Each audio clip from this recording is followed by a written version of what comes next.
Were these LEGO F1 collectible race cars not very popular?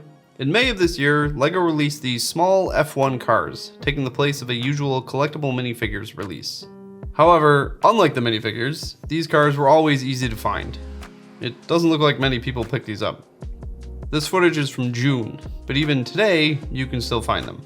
I pointed that out in my search for early Spider-Verse CMFs recently. Loads of those, as they do. So, what happened? The cars themselves are not bad. It's certainly a little race car. They have some neat parts. This curved bar is brand new, and the majority of colors can currently only be found in these cars. The front wing and car base are new and only found in these cars at the moment. The wing could be useful, but I'd love to see what someone else can make with these car bodies. That's not just more cars. The printed pieces are nice, but some are very much specific and branded, while others can be seen as more general for other use cases. The helmets are also brand new. It's a completely new mold, and they look pretty great.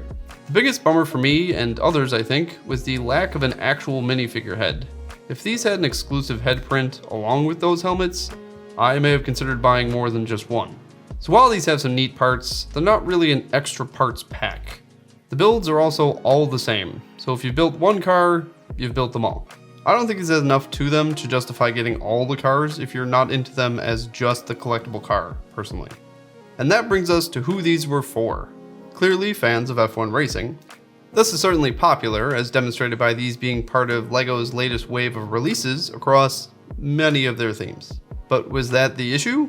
Were F1 fans spoiled for choice, and they'd rather go with a speed champion instead of these? The other thing is that I think these don't offer enough for a general LEGO fan.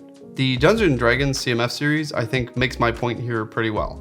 D&D has its own set of fans of course, but the figures themselves were amazing for every other LEGO fan as well.